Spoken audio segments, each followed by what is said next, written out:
আসসালামু আলাইকুম guys, welcome to my channel and আমি সাদিয়া। চলে আসলাম আপনাদের মাঝে আর একটা ভিডিও নিয়ে। ভিডিওটা ছিল গতকাল রাতে 1:51 বাজছিল রাত। তখন আমরা কেউই ঘুমাইনি, মার বাবা ঘুমিয়ে গেছিল আর আমি, অর্পিতা আর আমার হাজব্যান্ড জেগেছিলাম। দেন তখন আমরা ভাবলাম যে কিছু একটা বানাই, রাতে একটু ক্ষুধাও লাগতেছিল, তো আমরা দুজন মিলে ডিসাইড করলাম চলো কিছু বানাই। আর ও চলে গিয়েছিল পাতিল ধুইতে, আর এইদিকে আমি ভাবতেছিলাম যে কি করা যায়, চা করব নাকি নুডলস রান্না করব।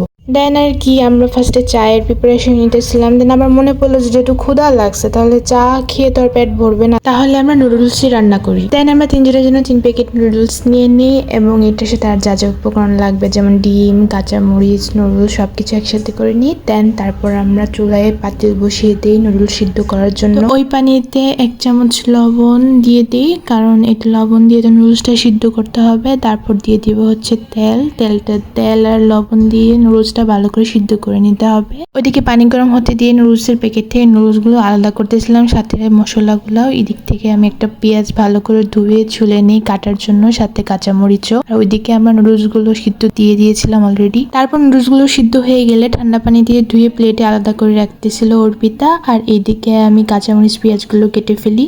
এখানে আমরা সসও ইউজ করবো নুডলসটা মজা হওয়ার জন্য। আর ওইখানে আমরা কড়াই ধুয়ে চুলায় বসিয়ে দিই গরম হওয়ার জন্য। গরম হওয়ার পর আমরা কাটা পেঁয়াজ আর কাঁচামরিচগুলো দিয়ে দিই। আগে পেঁয়াজ আর কাঁচামরিচ দিয়ে তারপর তেল দিলে আর কি তেলটা ছিটবে না, তো আমরা তেলটা দিয়ে দিতেছিলাম। তেলটা দিয়ে হালকা একটু নাড়াচাড়া করতেছিলাম। তারপর চুলার আঁচটা একটু কমিয়ে দিয়ে আমরা নুডলসের সাথে থাকা মশলাটা 1 প্যাকেট আগে দিব, দিয়ে একটু নাড়াচাড়া করে এতে অ্যাড করে দেব সসটা দিয়ে আর কি সুন্দর করে মিক্স করে নিতে হবে। দেন আমরা নুডলসের কালারের জন্য মরিচের গুঁড়া অ্যাড করে দিব।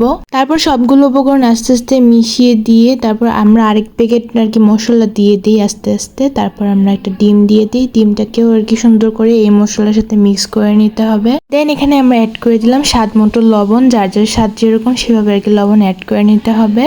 তারপর আমরা আরেকটুখানি সস অ্যাড করে দিই, মানে নুডলসটা অনেক মজা হবে বোঝাই যাচ্ছে। দেন আমরা লাস্ট আর কি প্যাকেটটা দিয়ে দিই মশলার, এবং আমরা ভালো করে এটা মিক্স করে তারপর আস্তে আস্তে নুডলসগুলো ধাপে ধাপে দিয়ে দিব।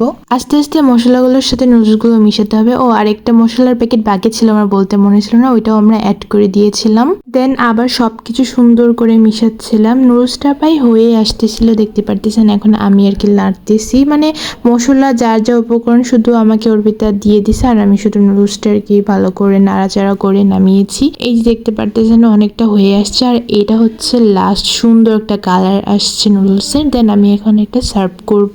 এটা আমার ফার্স্ট টাইম নুডলস রান্না করেছি, আমি এর আগে কখনো করিনি, তাই আপনাদের সাথে শেয়ার করলাম। অ্যান্ড আমাদের সার্ভ করা শেষ, এখন হচ্ছে কোক ঢালবো। এই কোকটা হচ্ছে আমার হাজবেন্ডের জন্য। আমার হাজবেন্ডের সবকিছুর সাথে তার কোক অ্যাডভান্স লাগবেই, তো এই যে আমি ওনার জন্য সবকিছু নিয়ে আসলাম বেডরুমে, কারণ ও বেডরুমে ছিল। এই ছিল আজকের ভিডিও, ফার্স্ট টাইম আমার হাতে নুডলস রান্না করার। দেখেন কয়টা বেজে গেছে রান্না শেষ করতে। তো এই ছিল আজকের ভিডিও। Thanks for watching.